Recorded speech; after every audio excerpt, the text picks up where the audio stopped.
A flight attendant slapped a black mother holding her crying baby, demanding she control it or get off the plane. The cabin went silent. Passengers turned away, pretending not to see her tears.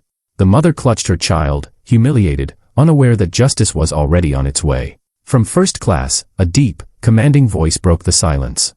Everyone turned to look. No one knew the man speaking was her husband, and he owned the airline. The boarding process was slow, and every minute felt heavier for Maya.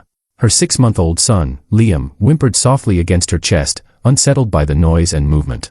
She rocked him gently, whispering comfort, trying to calm both him and her own anxiety. Flying alone with an infant was never easy, but this trip felt important. She was heading to meet her husband after months apart, and the thought of finally seeing him kept her going. When she reached her assigned seat near the back, Maya carefully placed her diaper bag under the seat and tried to settle in. Liam's whimper turned into a sharp cry, and she quickly reached for his bottle. That was when a shadow fell across her. A flight attendant in a crisp uniform stood over her, arms folded, eyes sharp with irritation. "You need to make him stop," she said, her voice low but cutting. Maya blinked, unsure if she had heard correctly. "I'm trying," she replied gently, keeping her tone calm. "He's just," the woman interrupted, her voice louder this time, drawing attention from nearby passengers. "I do not care. You either control the child or you will be removed from this flight." Maya felt heat rush to her face. The stares from strangers pierced her. She tried to adjust Liam's blanket, hoping to shield him from the coldness in the woman's tone.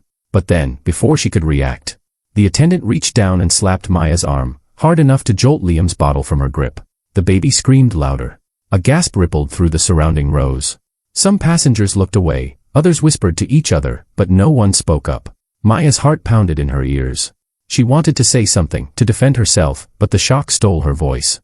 The attendant leaned closer, her words dripping with disdain. "Do not cause a scene, or I will have security escort you out before takeoff." Maya's hands trembled as she picked up the bottle, her vision blurring with unshed tears. She felt small, powerless, trapped in a metal tube thousands of feet from justice.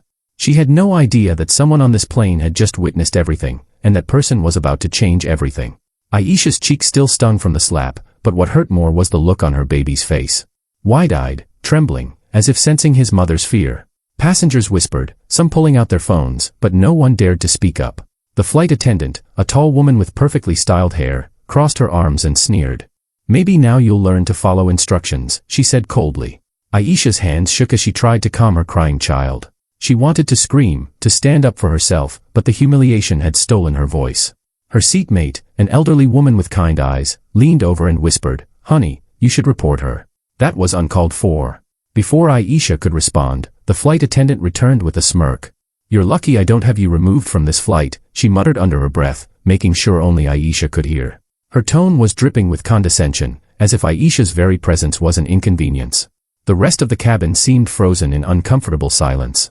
A man in a suit shifted uneasily in his seat. A mother 2 rows ahead turned around and gave Aisha an apologetic look. But still, no one said a word. Aisha took a deep breath. She was not going to let this woman break her. She had promised herself long ago, after facing countless moments of subtle prejudice, that she would never let her dignity be stolen. She pulled out her phone, discreetly recording the flight attendant's movements. Every sharp word, every glare, it was all being documented. The woman didn't notice, she was too busy chatting with another attendant, laughing as though nothing had happened. Aisha's heart pounded. She didn't know exactly what she would do with the footage yet, but she knew this, there would be consequences.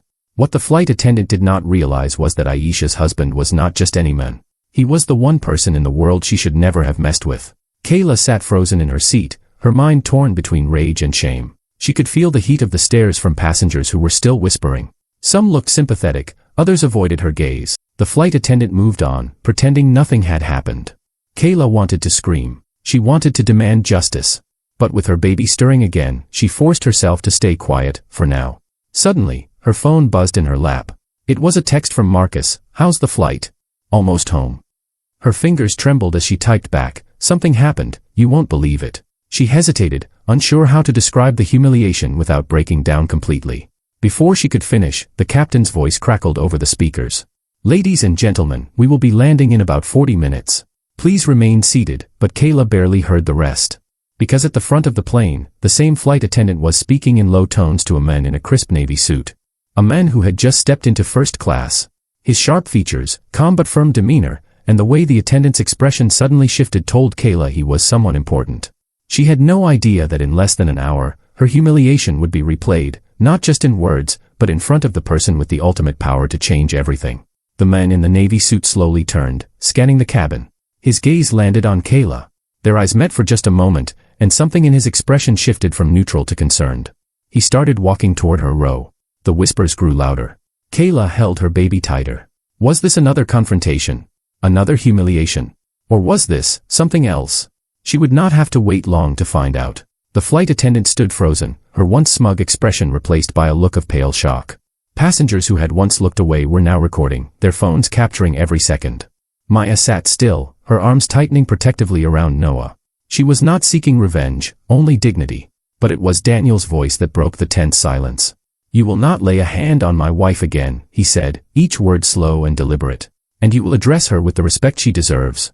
His eyes didn't waver, and for the first time since boarding, Maya felt safe. The captain himself appeared, having been summoned by the commotion. But when he saw Daniel, his stern expression shifted instantly into recognition. "Mr. Blake, I had no idea you were on board. Please forgive this incident." Passengers exchanged whispers, some now realizing exactly who Daniel was. The flight attendant's face drained of color as she pieced it together. This was not just any passenger. This was the owner of the airline. Daniel did not boast or raise his voice. He simply reached for Maya's hand and turned to the attendant. "Apologize to my wife, right now." Tears welled in her eyes as the attendant stammered out an apology, her voice trembling. But Daniel was not finished. "And to every passenger here, you will treat each person with respect, no matter who they are, what they look like, or where they sit. This airline carries my name, and I will not have it associated with cruelty." The cabin erupted in applause, but for Maya, the noise blurred into the steady beat of her heart. She glanced at Noah, peacefully asleep against her chest, and felt a deep relief she could not describe. When the plane landed, Daniel personally escorted her down the jet bridge, his arm firm around her shoulders. The flight attendant was left behind, her career hanging in the balance. That day, Maya learned something she would never forget. True power was not in money or titles, but in using them to protect those you love.